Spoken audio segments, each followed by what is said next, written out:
In 1991, a small group of Oxford and Lafayette County businessmen had a vision to take business recruitment in Lafayette County to the next level.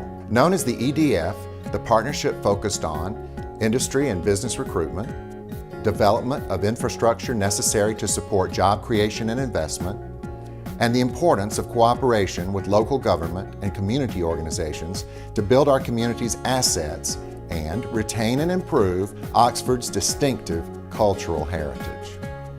By focusing on these important goals, the EDF has proudly been a part of a number of accomplishments in the LOU community, which include a job growth rate that has exceeded the rate of growth of the state of Mississippi as well as the United States across the past 10 years, over $180 million in new business investment, and development of a regional business incubation network.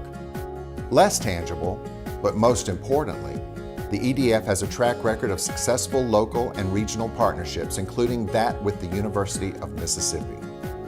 Our sincere thanks go out to those who stepped up and met the challenge of creating the EDF. Now I'd like to bring you to the place where it all started, the boardroom of the First National Bank of Oxford. And you're going to hear from a few of the people who helped make it happen. Prior to the EDF being formed, there was not really one strictly directed vision to how you should approach industrial or economic development.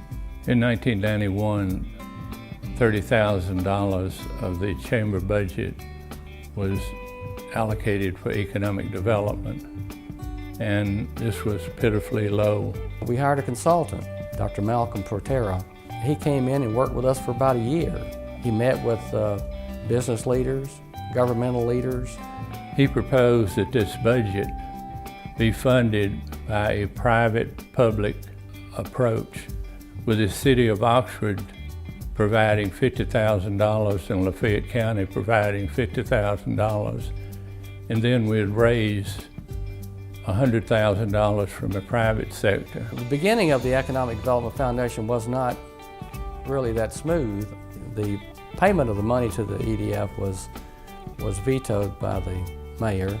The funding from the city was held up a little bit, and I felt like one of the strongest editorials that I've written in my life. I wrote at that time trying to make people aware that what we were trying to do was for the good of the city and the county. His veto was overridden, and so we went ahead, the county bought in, everybody was happy, and the mayor later became one of our biggest allies and sat on our board and understood what we were doing. As we developed the EDF program and the board and the president looked at issues facing us and opportunities we had, we developed a retiree attraction program. We established a program and we worked that program marketing ourselves as a retirement community. We got on what I would call the hot button of most writers and people throughout the United States. It has grown into a major financial impact for our community. Right after the EDF was first formed, the VA made it known that they wanted to locate a nursing home in North Mississippi. And there were a lot of communities that were hoping to land that project. We went through months of very tedious analyses and vying for a position to be a finalist in that. And when we did get to be a finalist, the Veterans Affairs Board came up to visit us. And so they visited on site. We were going to put them in the back of 2 pickup trucks sitting in chairs. And we did that, and so we were easing across the site and hit a little mud hole, and one of the trucks in front spun mud all over the board. So you had these people coming to look at us and as a potential site, and we threw mud all over them. So anyway, we all got through that, and they did not hold it against us, and we finally won the project. One of the major accomplishments during my term as president was the attraction of Caterpillar to this community. Of course, I would not take nearly all the credit for doing that.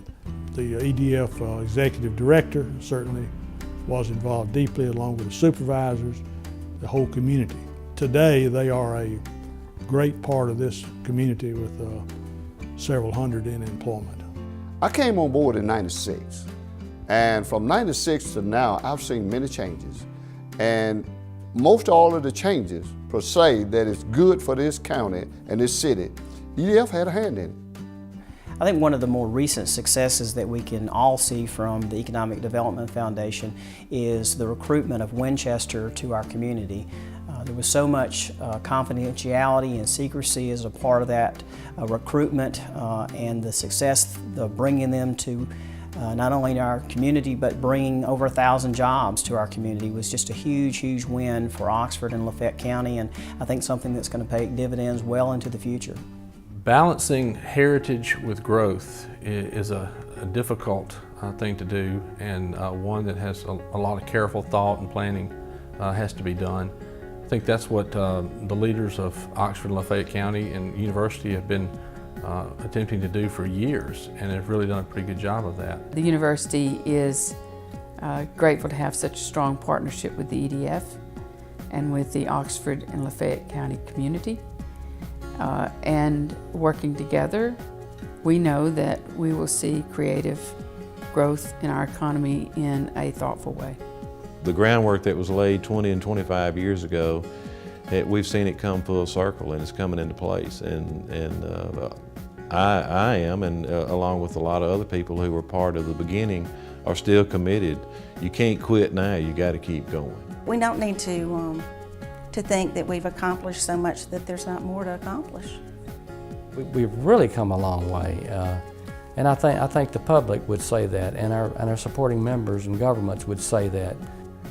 My involvement in the Economic Development Foundation is one of the things in my life and career that I feel most fulfilled about. The Chamber and the Economic Development Foundation is such an integral part of the life of our community. You've seen and heard from those who helped form and govern the Oxford-Lafayette County Economic Development Foundation. Reflecting over the EDF's 20 years of service, we clearly see the vision, leadership, and yes, even risks taken by business and community leaders who are willing to take a chance on a new professional entity dedicated to creating jobs and investment in Oxford-Lafayette County.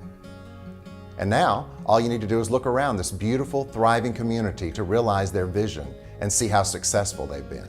Mary and I have joined in celebrating Oxford-Lafayette County's growth and development by choosing Oxford as our new home. I applaud the work of the Economic Development Foundation, and I honor its leaders for the success that they've had over these last 20 years. And now as we look towards 20 years into the future, I urge you to become a part of this community and a part of EDF, for it is with EDF that we will all continue to grow and thrive.